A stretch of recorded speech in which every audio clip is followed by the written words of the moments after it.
Berikutnya kita akan masuk ke pemenang juara 1 Tata Wastra 2024 yang diberikan kepada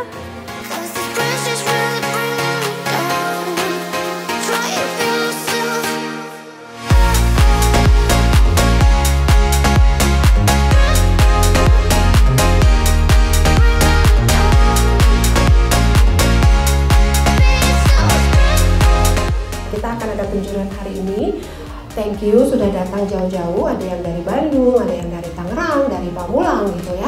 Kalian adalah orang-orang terpilih dari 350 lebih peserta dalam waktu 1 minggu gitu.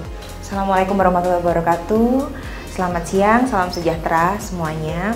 Tadi sudah dibuka sama Mbak Sinta dengan santai, jadi kita santai aja gitu. Saya juga terima kasih banyak kepada Kang Deden, Mbak Dinda yang sudah bersedia untuk menjadi juri gitu ya. Kemarin sudah mensortir dari sekian ratus pendaftar yang masuk gitu ya, pasti capek juga, banyak sekali. Kami juga cukup kaget, ternyata peminatnya cukup banyak dan ternyata diambil kalian berempat tuh. Jadi saya juga mau ucapkan selamat untuk kalian berempat sebelumnya, karena meskipun belum ketahuan siapa yang akan memenangkan event ini gitu ya, lomba ini besok baru diumumkan, untuk saya kalian sudah menjadi pemenang. Karya ini berjudul Among Tani, yang berarti seseorang yang mengolah tanah untuk ditanam. Jadi untuk desain saya ini terinspirasi dari petani-petani di Maluku yang mempertahankan dan merawat cengkeh yang sudah menjadi warisan alam budaya hingga saat ini.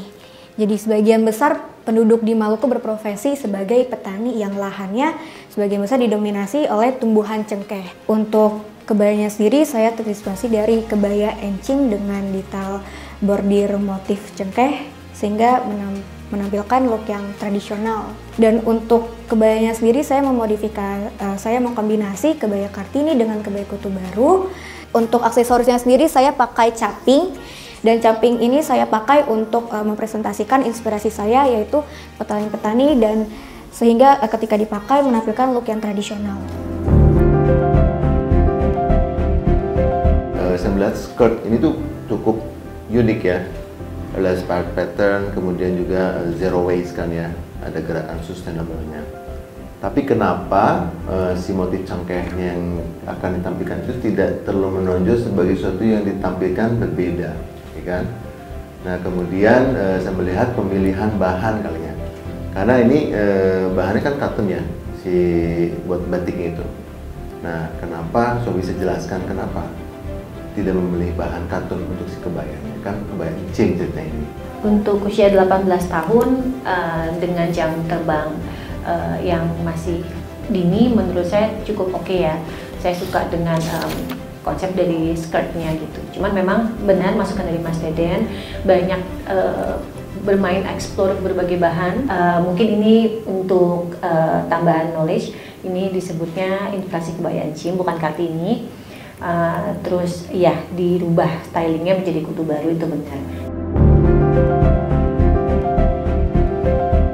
Oke, di sini saya mendapatkan wastra dari PT Permodalan Nasional Madani atau PNM. Nah, di sini ada batik tulis dengan motif teratai mekar yang diilhami dari salah satu candi di Karawang. Di sini untuk looknya sendiri ini untuk saya tuangkan dari filosofi tersebut. Jadi perempuan itu meskipun berani tampil beda, menembus hal baru, tapi dia tetap menjadi jati dirinya sebagai wanita. Nah di sini looknya lebih ready to wear, lebih wearable. Jadi perempuan masih bisa menggunakan kebaya dengan style yang lebih modern, tetapi masih dengan sentuhan klasik tradisional dari busana kebaya itu sendiri. Sementara ini kan baju ini juga pasti akan siapapun bisa memakainya. Kalau saya lihat sangat wearable. Nah juga baik-baik saja, maksudnya tidak jadi ini apa sih, nggak gitu kan. Nah tapi bagaimana supaya ini menjadi lebih istimewa ya. Nah sekarang memberikan aksesoris. Kenapa hanya di bagian bawah, tidak bagian atas? Kenapa? Kenapa aksesoris cuma ada di sabuk ya? Karena di bagian atas ini kita lihat memang sudah ramai dengan motifnya.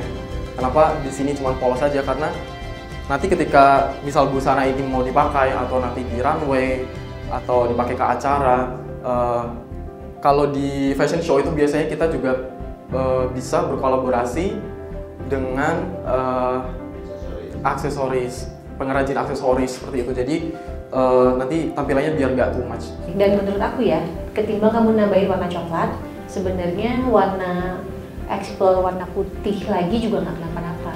Jadi si dalamannya itu nanti kalau kamu jadi produksi jual di department store misal, nah itu sebenarnya kalau beltnya kamu kasih accessory warna putih itu lebih bisa wearable lagi ketimbang si coklat ini.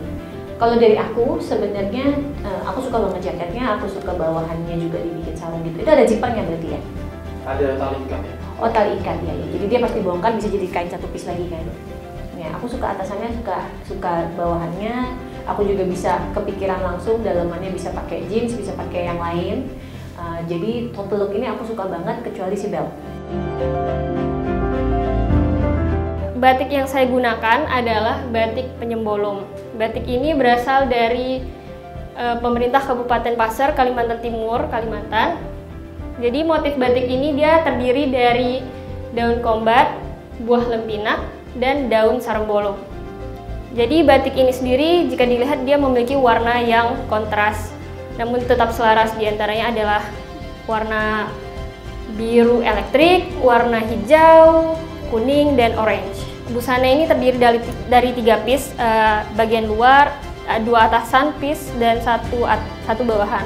Untuk yang bagian luarnya itu, bagian atasan terdiri dari 2, yaitu bagian luar dan bagian dalam. Untuk bordirannya sendiri itu merupakan pengembangan dari batik penyembolom, dan ada beberapa bordiran tambahan, diantaranya pada bagian samping terdapat bordir yang membentuk rantai dan juga gelombang.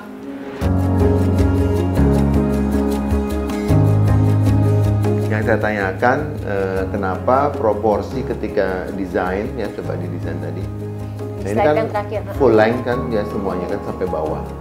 Nah, kenapa eksekusi tiba-tiba jadi pendek, terus si ininya tidak sama? Ini kan kalau lihat kan baju panjang kan sampai bawah, sampai sepaha. Ini kan pendekin kan, jadi crop ya si luarnya, terus bawahnya kenapa jadi lebih naik? Kenapa, alasan boleh dijelaskan? Mungkin itu secara teknis ya, karena untuk panjang detail dari patungnya saya kan tidak begitu tahu detailnya, jadi mungkin karena perkiraan jadi seperti ini. Ya, tapi kalau misalnya melihat pengalamanmu kan, kamu sebagai pattern maker kan tahu dong length ya, berapa panjangnya kan, dari pinggang sampai bawah kan 100 misalkan, 99 misalkan. Nah, ini ukuran mannequin kan biasanya 103 kan, 104. Nah, ini kan berarti kan udah ketahuan dari banyak bahu sampai bawah ini. Nah, kalau tadi kamu mention sebagai pattern maker, saya akan nanya ini ya. Si hijau ini, kalau menurut aku jadinya hijau ini jadi kebanyakan.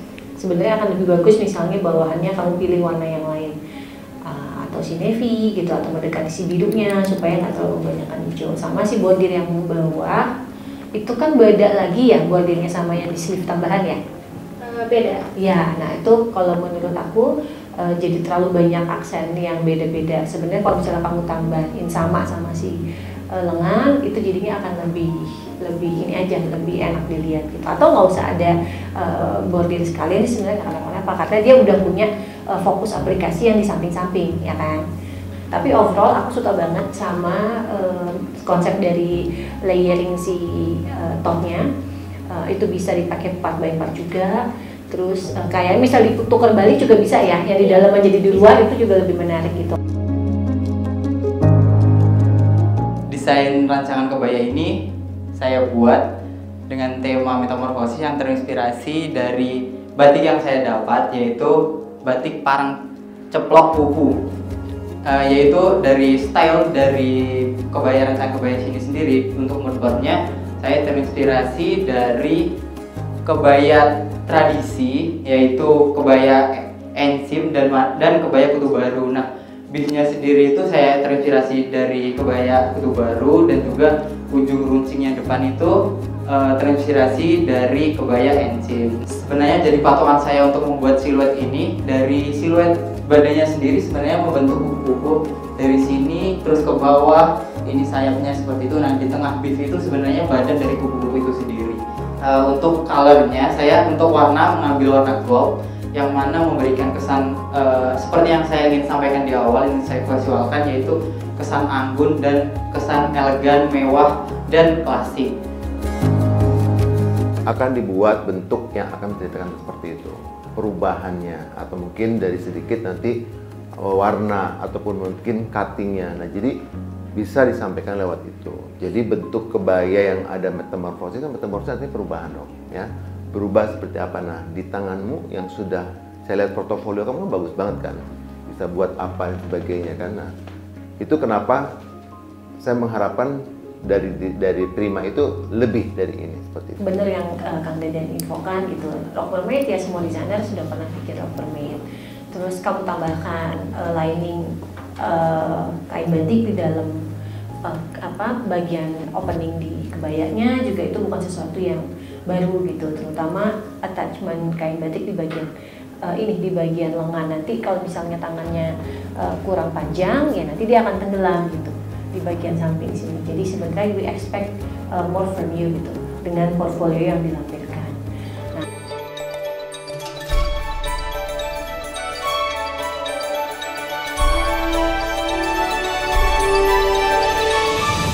saya tidak terlalu terkesan dengan apa yang sudah kerjakan ya.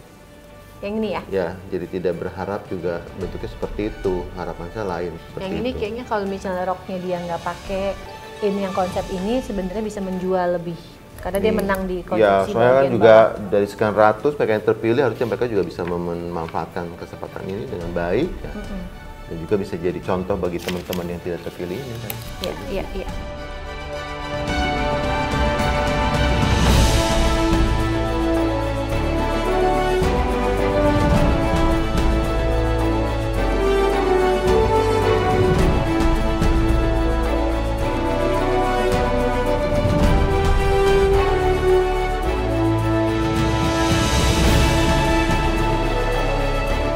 Pemenang lomba Tata Wastra 2024.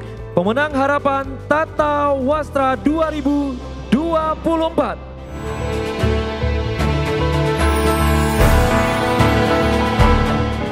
Diberikan kepada Prima Nugroho.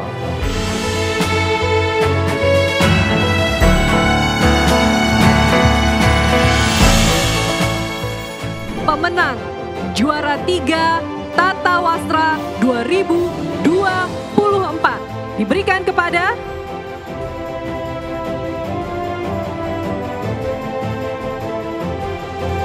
Adelia Dwi Askia Rahma.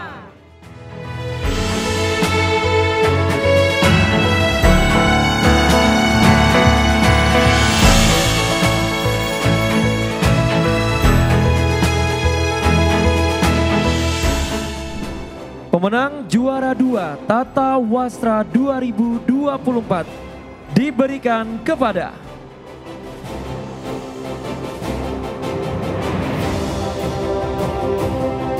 Adinda Tri Lovely.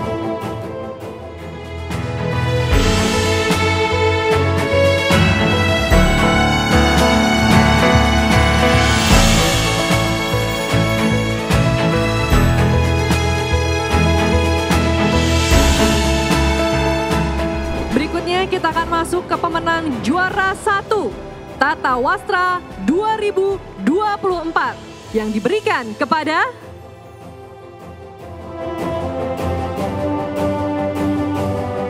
Reno Rizky Arwian Danu. Mari kita berikan tepuk tangan yang sangat meriah untuk pemenang juara 1 Tata Wastra 2024.